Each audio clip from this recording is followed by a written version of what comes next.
challenge tonight. Put your hands together for Bridjet Mendy!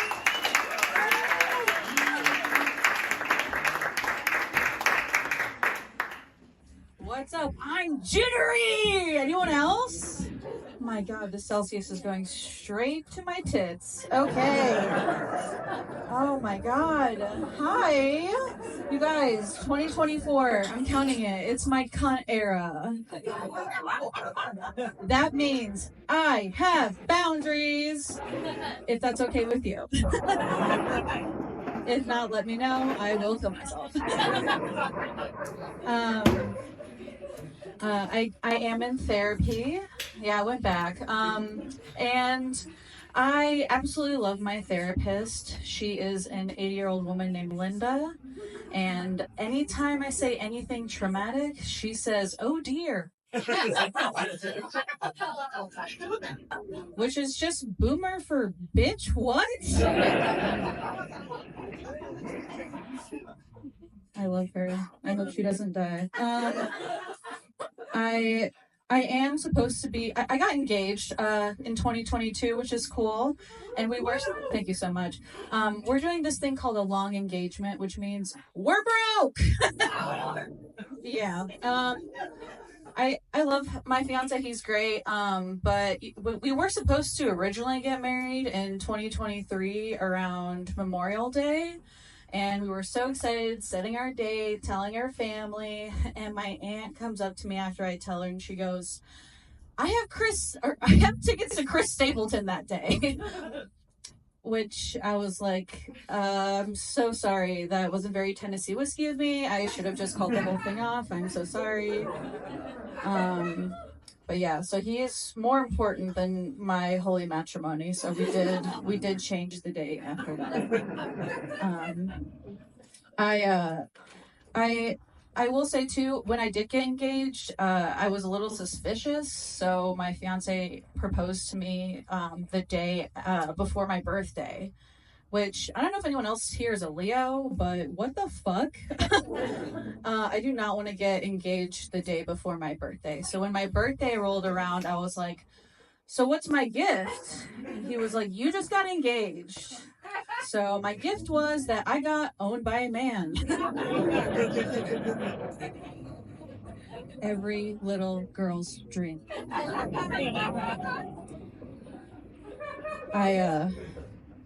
My parents only had one kid. I am their first and last. Anyone else here an only child? I feel like it's, oh my God, this is the most I've ever seen. Do you feel like you're in a throuple with your parents? I do. Right? It's fucked. Like, I think when my dad walks me down the aisle, he's gonna like give me away like to a friend, you know? I love him though. He's great. A lot of people will tell you like you have to find someone who's like your dad, and I think people who say that have well-adjusted fathers. I love my dad. He's great, but he grew up in Ukraine, and he was a street thug turned a professional boxer. He looks like a melted candle, I am telling you. He's great, but, you know, in my teens, he got a new job that changed everything. He became a professional inmate.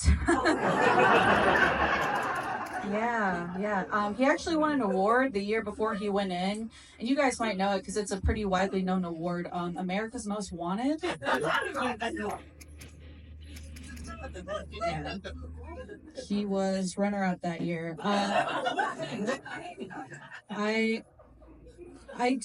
He did get out, which is great. But when he was in, he did get really political when he was in there. And this was around like 2012 or so.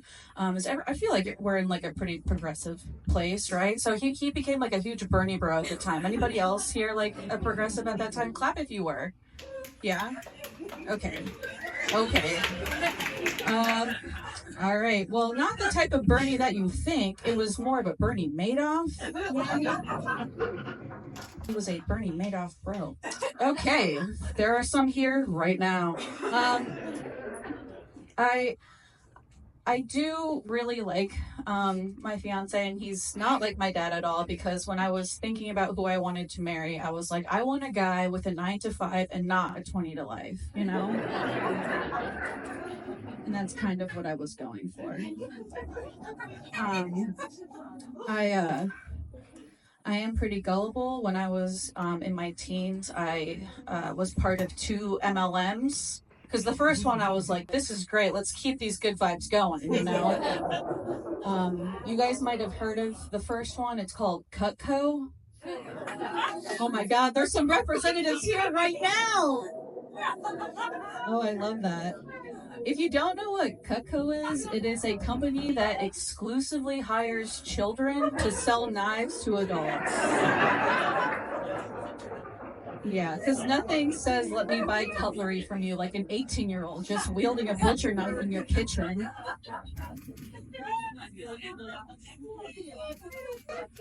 I did do really well at it, but I did have to do a lot of demos, which is where you cold call people and go into their home with a set of knives as a team. It's so fucked up to think about. If I told someone someone who was Gen Z about this, they would tweet about it or something. But yeah, so they would give us things like pennies to cut in half, if you've ever seen this, because you know how hard it is when you're at a party and you're like, let me show you this cool trick. We had to cut pennies in half, and then I ended up having to cut some rope, which I thought was to hang myself out of embarrassment. It was not. The second MLN was just as crazy. If you do want to talk about it after the show, it is a really cool investment opportunity. You can be your own boss. I am considering having kids maybe one day. So my fiance and I were Jewish. We're Ashkenazi Jewish, which means that we have asthma. Yeah, so, and if you don't know, when you're Ashkenazi, you like are a carrier for a lot of diseases like cystic fibrosis and Tay-Sachs disease and Usher syndrome, which is just when you can't stop singing. Yeah, bar mitzvahs.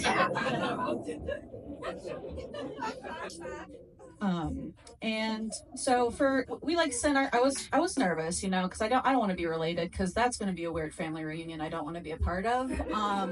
So we had like put our little swabs in, sent it in, and then for 2 weeks there we were just kind of figuring out what to do, and I was like, I'm gonna stop writing reverse cowgirl because I don't want to turn my back on my family, you know. Not gonna do it to us.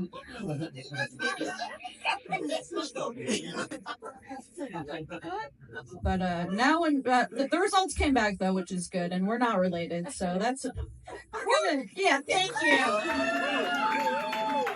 I love when people cheer that I'm not related to the guy I'm fucking. Thank you so much. Now when we fuck though, we do face Jerusalem, so that is a different story entirely. Welcome back, her host Nikki Winkleman. Thank you so much. I've been Bridget.